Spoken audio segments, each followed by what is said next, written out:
So, all right. So the topic today is meal timing. I can't remember what else Bonnie put in that description or Rachel. Like what every time, like of when to have something, what to have, what it means, all the things is what I'm recalling. Um, I'm gonna do this off of just because I talk about it often. Kendall, chime in, I'll ask questions, whatever. So I don't have anything like set or an outline or anything because it's just something I always talk about anyways and have for many years. My patients and then now clients, obviously. So meal timing. The biggest take home, I think, with meal timing is essentially to add some structure into just an everyday. What do you think about it, Kendall? Like, how do you think about meal timing?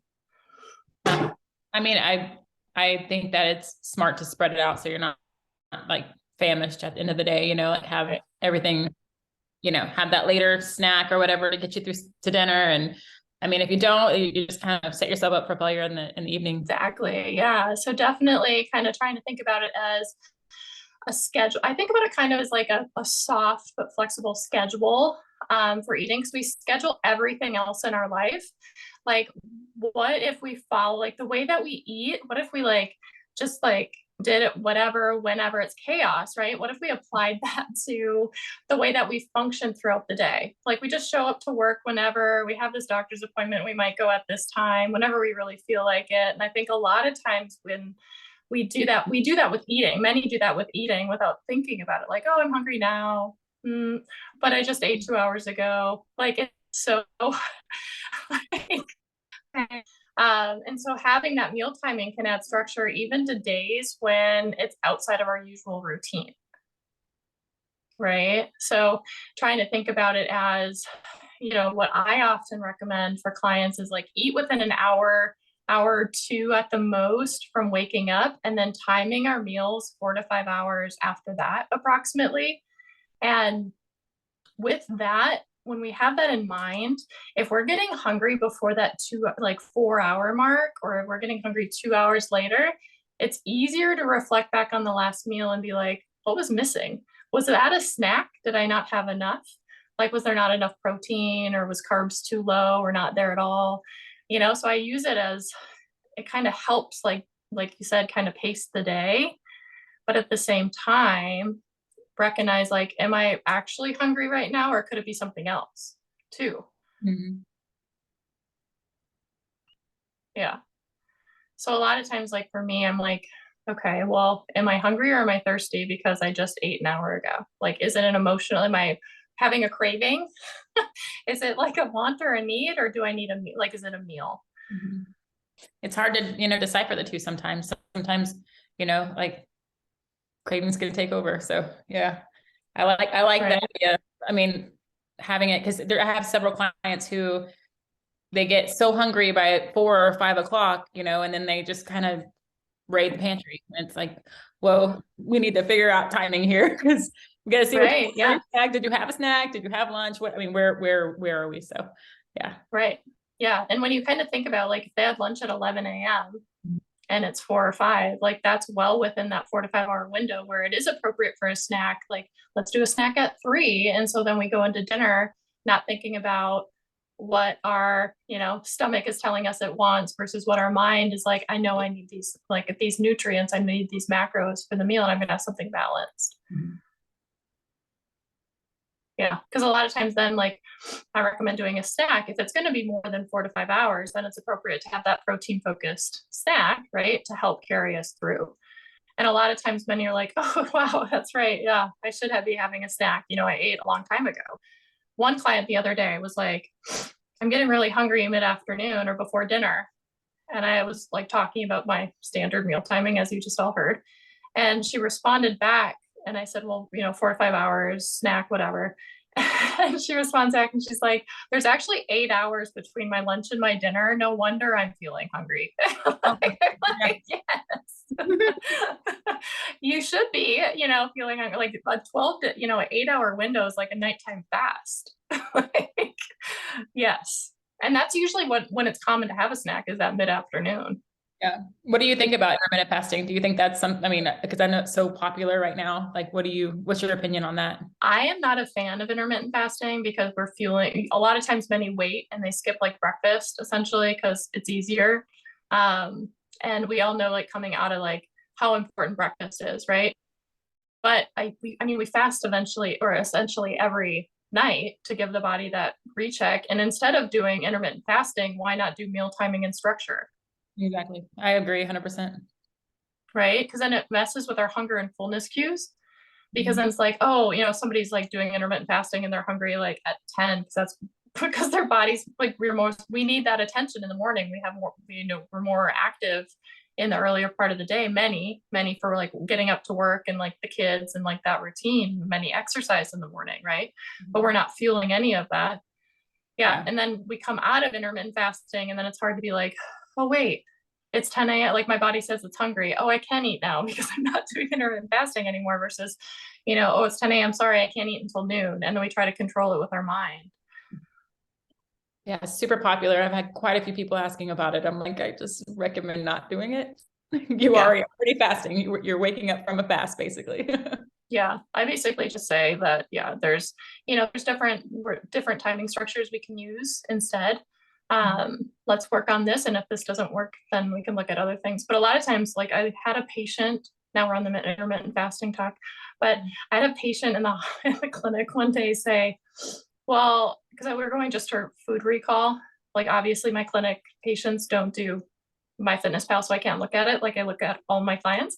And so I was like, what do you usually have for breakfast, lunch? Oh, I don't eat breakfast. Okay, intermittent fast. Okay. And then we get down to the end of the night and I'm like, oh, do you have any snacks after dinner before bedtime? And she's like, yeah, I have ice cream. And I was like, oh, okay. Why? And she's like, well, I have ice cream because I don't have breakfast.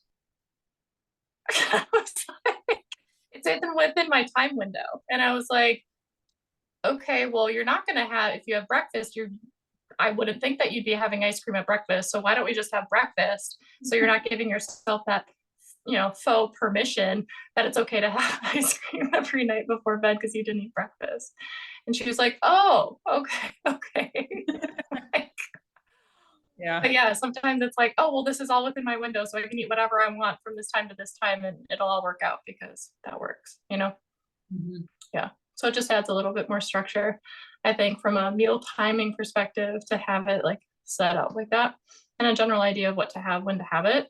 And if you're getting hungry before that, then we need to look at, what's being consumed in the meal previously. Do you recommend like a certain amount of like protein or carbs, like the percentage or whatever of their meal? I usually give, I mean, so it depends on the client. For most of my clients, I give like guidelines over like shoot for this for your meals. And then this is like the volume to have for a snack, just because it makes either like putting things together easier versus like getting all the protein, none of the carbs. And then, because our bodies digest all of those nutrients in different ways. And so for, having just all of like carbohydrates at breakfast, we're missing protein, we're going to be hungry soon thereafter because our body's going to digest it really fast if it's just a single macro. And does protein and fats take longer? Yes, but we want to make sure that things are all like being digested together and having a balanced meal or a mixed meal essentially. So I do go that extra step. Hey, I'll be right back. 1 second. Okay. 1 second. It's fine. We have a question. Let me see. How long do you space between dinner and bedtime? It depends on what time you go to bed. Right. So it's all individualized for everybody. If you go have dinner at 5 and you're not going to bed until 10, right, then having a small protein focused snack probably before bed is okay. Or if you go to bed at midnight. I had a client who is 17, and during winter break, as 17-year-olds do, she was staying up till 3 a.m. and she was like, I feel like I'm so hungry at 10. I ate a big dinner at 5. I was like, well, yeah. I mean, and in her case, I told her, I'm like, eat what you would have eaten for breakfast at night. And I told her to skip breakfast because she was waking up at 11. Like, what's the like you're waking up and you can call it whatever you want. Lunch is your new breakfast. That works. Right. And that's if you think about that meal timing, right? Like that helps to kind of give it that perspective. Like, and sometimes it's for, so I have a couple of clients who work night shifts.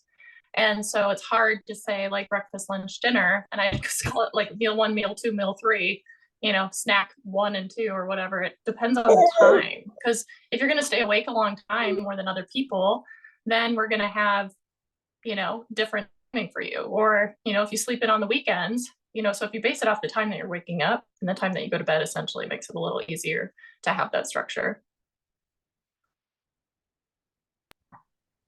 Sorry, I heard Okay. a scream really loud. I was like, "Uh-oh, go forward." Okay, another question. A clarifying question. How much time does your body need to digest food before going to sleep? It's dependent upon, again, the person. Nutrition is very gray. So you'll see like a lot of my responses are like, well, but this or that. So for people who have reflux, you want to like finish eating at least 2 hours before bedtime, or heartburn is the other term for it.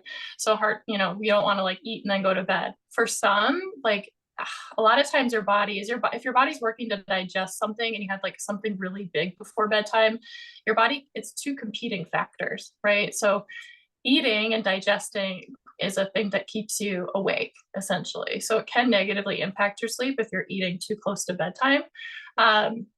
If it's for you, if as a person, if you're like, oh, that doesn't really bother me and I have to like get my protein in, or I didn't, my day was off and I had dinner a little later than I typically would, then it's not a problem. So it's trying to think about like, how does it impact you as an individual versus, I can't eat before a time before bed.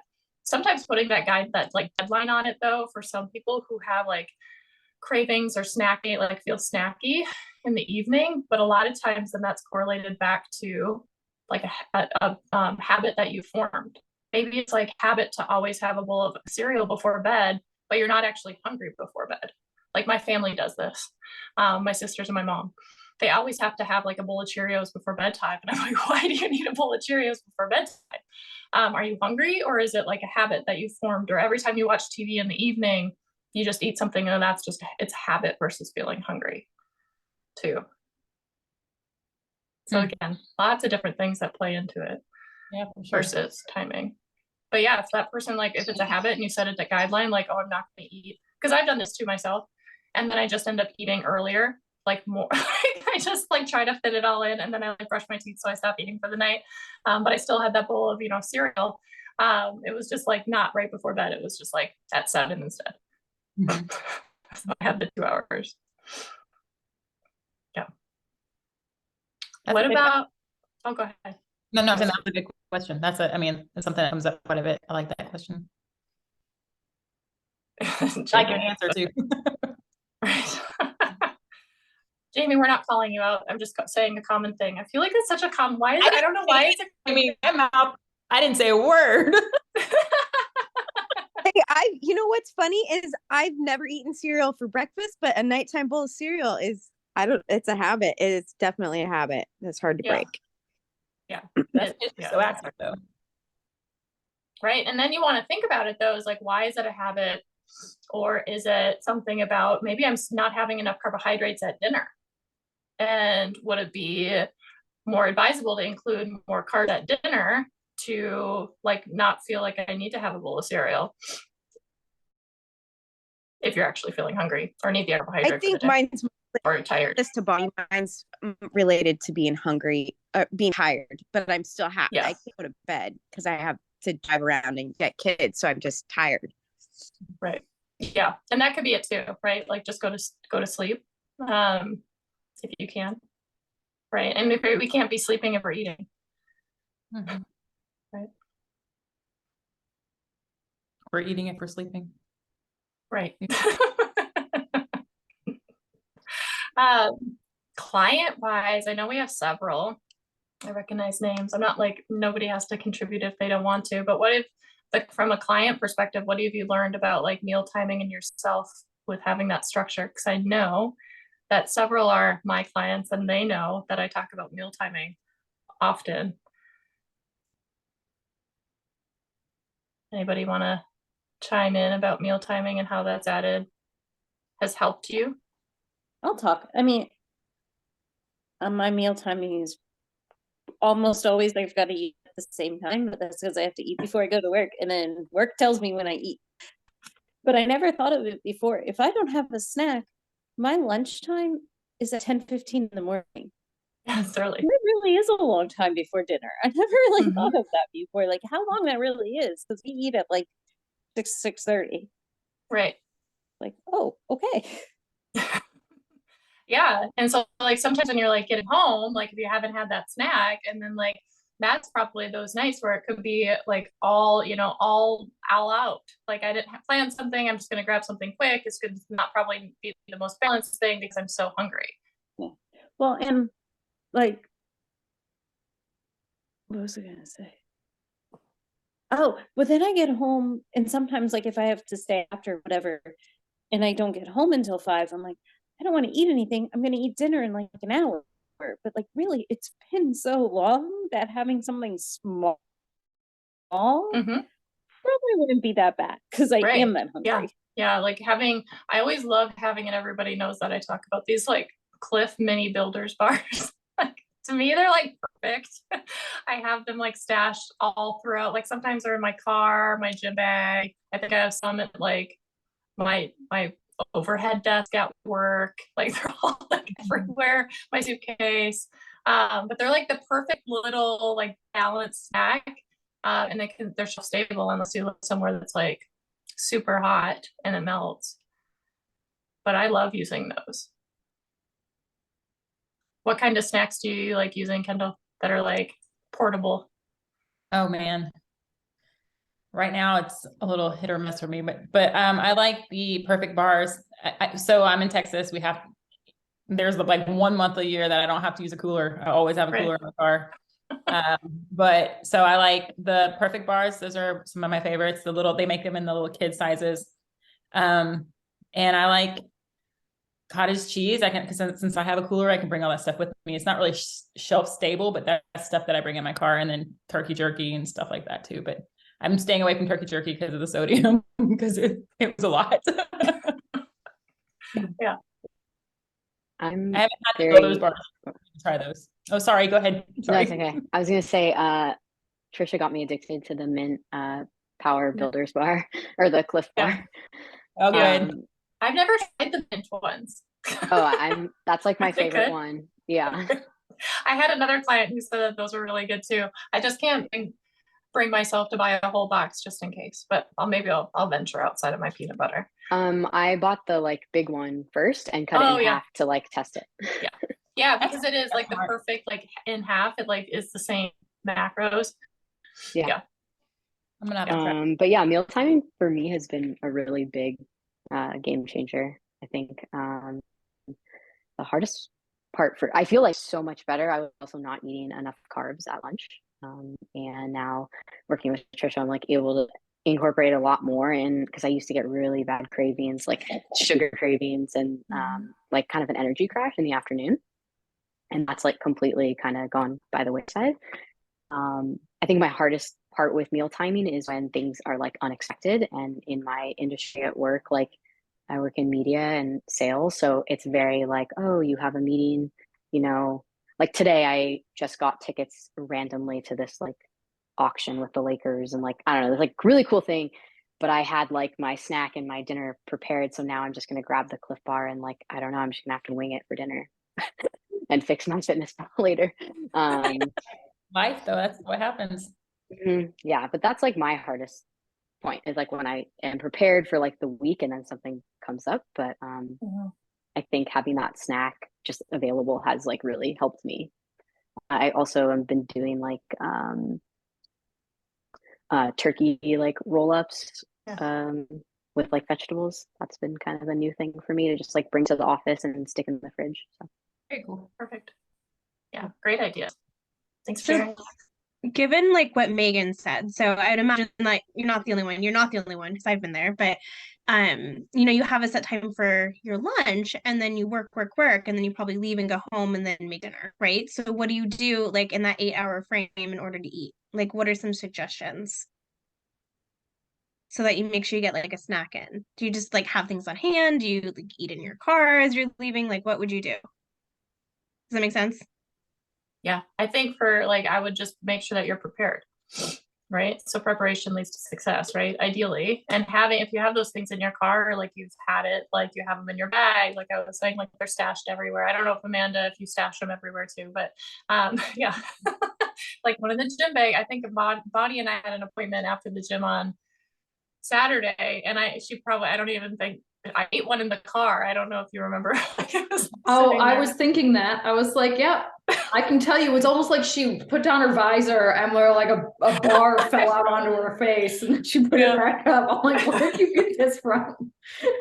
Yeah, like between that and like the rolling bottle, was it my blender bottle, like the blender bottle with the whisk in it, was like rolling in the back around in the back seat, back and forth, back and forth. I was like, sorry.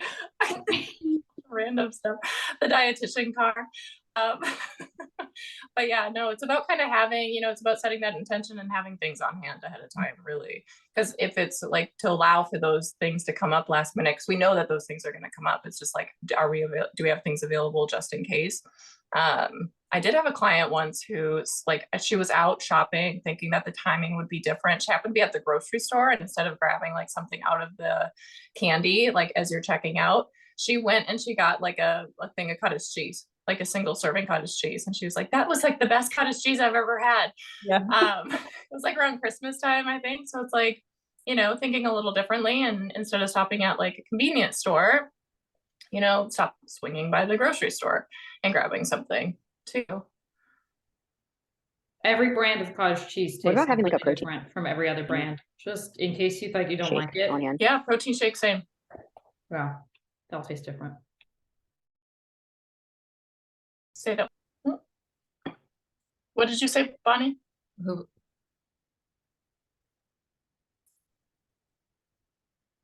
What did you say about the cottage cheese? I think we missed it. Or I was Yeah, talking over you. my connection is unstable. Oh, okay. Oh. That's what I All was the wondering. brands taste different of cottage cheese, is what I was saying. Yes. Yes. Agreed. I'm not a big. I like I don't mind the Kroger brand. I've gone into that the blue one now. I can't even think of the name of it. Everybody loves it though. It's the blue one with all the fruit in it. I can't. But yeah. I don't know that one. It's Simply. Let me see. Hey, I have it marked. Oh, maybe. Amanda, having protein shakes, yeah, that works too. Could also work where you have like your blender bottle with a protein powder in it, and then you just have to add water, and that's like shelf stable. Yeah, that's what I meant. I've been doing that a couple times. Yeah, absolutely. Not really filling enough, but I think it's better than grabbing a candy bar at the office. Right. Yeah, absolutely. It's not, because it's a liquid, it's so easy to like digest. I feel like there's like something always lost if you're not actually chewing something, like having a smoothie. Like for myself, like I can't have a smoothie in the morning at all, because I'm going to be like hungry soon thereafter. I also can't have just like a bowl of oatmeal with like no protein added to it or protein powder added to it, because again, it's just that one macronutrient. My mom always used to say, like, we grew up in Minnesota, right? So it's cold, like really cold. And she's like, oh, it'll stick to your bones and keep you warm. And I was like, I am starving like in an hour. This is wrong. But yeah, being able to have something that has a little bit more substance to it, like where you actually have to digest it, is important. Bonnie always reminds me of that protein. She doesn't want you drinking your carbs. Right. Unless you have to, but yeah, chewing is where you get that happiness at. Right.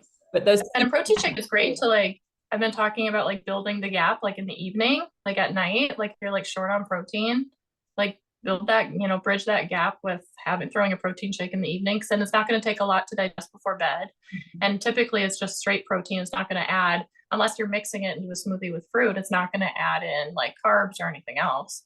But it'll help to kind of like make sure that we're getting our protein in for the day. If we, something came up and we're short throughout the day. Mm-hmm.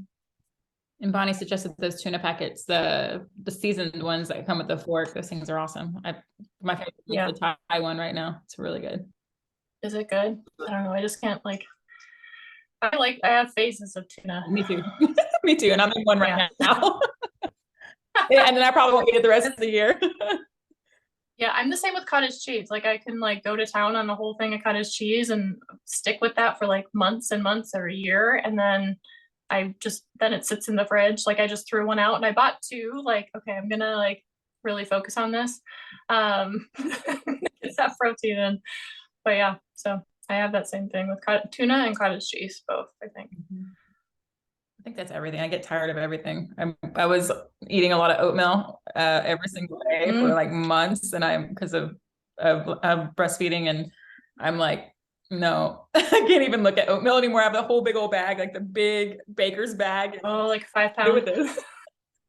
I'm glad it doesn't go bad.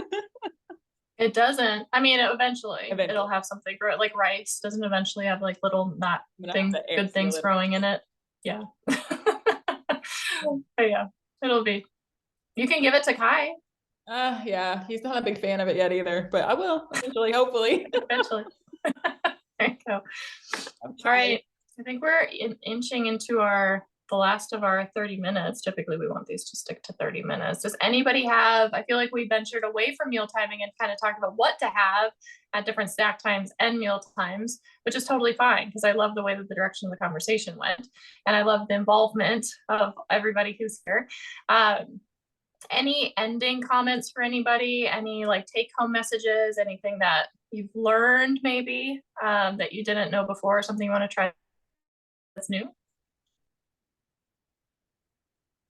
I feel like I should back it up and try cottage cheese again. Try it. I think it would be a really great ad. Yeah. The brand I was talking about earlier is the Good Culture. It's blue and they come with fruits in it, and it's like 90 calories and 15 grams of protein, and it's delicious. And I'm not a fan. And I eat one every single day right now. Yeah. Okay. I definitely got scarred by like 90s mom diet culture with cottage cheese.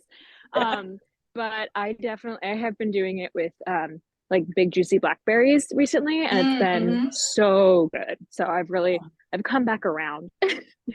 Yeah, pairing it with the fruit. I had it, I think at Virginia Mason before they stopped selling, or they were selling it for like $5 or $6, and it was ridiculous. But they mixed it with bananas. They had bananas, and it was like a parfait, and it was like cottage cheese and bananas and cottage cheese and bananas. And I would have never thought to mix it with a banana. Like peaches, like those are berries maybe, but yeah, they had it with bananas, and I was like, huh, so that's a good one too. And it adds like the sweetness. Cottage cheese and ketchup. I don't know who would do that. Not me, Rachel. Can't do that. Regular tomatoes on it is really good. Regular, like little cut up like cherry tomatoes, if they're like sweeter ones. But yeah, I can't do the ketchup either. I guess maybe I should try it before I say I can't. I'm just not a fan of ketchup, so not gonna work.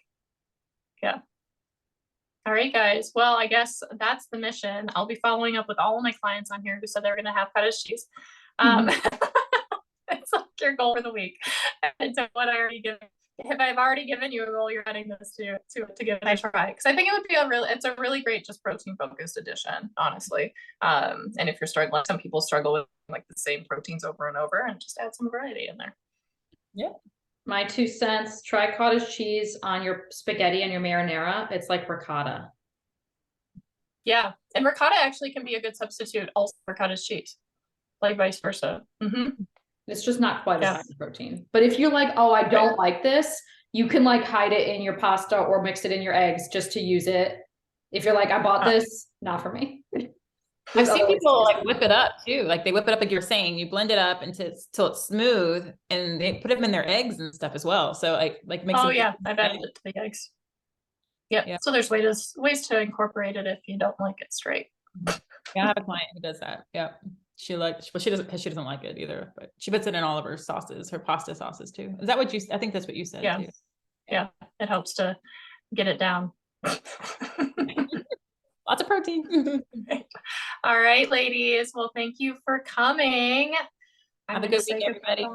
Yes, you as well. Thank you. Nice seeing you.